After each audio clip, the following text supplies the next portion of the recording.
શ્રી માધવ ગૌશાળાના અધ્યક્ષ આશીષ સૂર્યવંશીએ માહિતી આપતા જણાવ્યું કે ગૌસેવકો દ્વારા ઉધના, પાંદેસરા, બમરોલી, ડિંડોલી સહિતના વિસ્તારોમાં નહેરોમાં કરાયેલા વિસર્જન સ્થળ વગરનો ભક્તિભર્યો કચરો સાફ કર્યો હતો। તેમણે વધુમાં જણાવ્યું કે છેલ્લા 9 વર્ષથી સંસ્થા શહેરવાસીઓને અપીલ કરે છે કે મૂર્તિ વિસર્જન વિધિવત અને પર્યાવરણને અનુકૂળ રીતે થાય તે સુનિશ્ચિત કરો। નહેર કે અવાવરું સ્થળે મૂર્તિ મૂકવાથી ધાર્મિક ભાવનાઓને પણ ઠેસ પહોંચે છે અને ધર્મની બદનામી પણ થાય છે।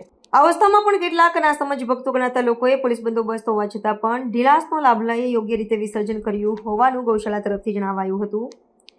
અધ્યક્ષ શ્રી આશીષભાઈએ સદભક્તોને સંદેશ આપતા કહ્યું કે આ પ્રકારના વિસર્જનથી ભક્તિ લાભદાયક થતી નથી।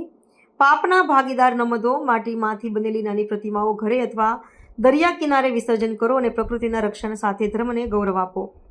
હું આશીષ સૂર્યવંશી, સાંસ્કૃતિક રક્ષા સમિતિ સંચાલિત શ્રી માધવ ગૌશાળા એનિમલ અધ્યક્ષ।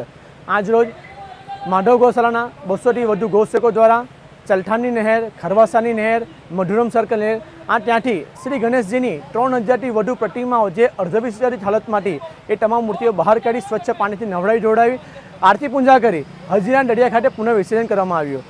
આ તમામ મૂર્તિઓ જે એવી જગ્યા હતી કે જ્યાં ગંદકીનું સામ્રાજ્ય હતું, ત્યાં ના સમજ ગણેશ ભક્તો દ્વારા એ મૂર્તિઓ ત્યાં ફેંકી દેવામાં આવી હતી। આ તમામ મૂર્તિઓને બહાર કાઢી અને તેમને ફરીવાર પુનઃ વિસર્જન કરવામાં આવ્યું છે। હું તમામને એક અપીલ કરવા માગું છું કે જો આપને આ બાપાની આવી રીતના પૂજા અર્ચના ન કરી શકતા હોય, સારી રીતે વિજય ન આપી શકતા તો આપણે એમનું બેસાડવું પણ ન જોઈએ। હું તમામ ગણેશ ભક્તોને એક અપીલ કરવા માગું છું કે જે થઈ ગયું થઈ ગયું, પણ આવતા વર્ષથી આપણે માટીની મૂર્તિ લાવીએ અને માટીની મૂર્તિની સ્થાપના કરીએ। જય ગણેશ।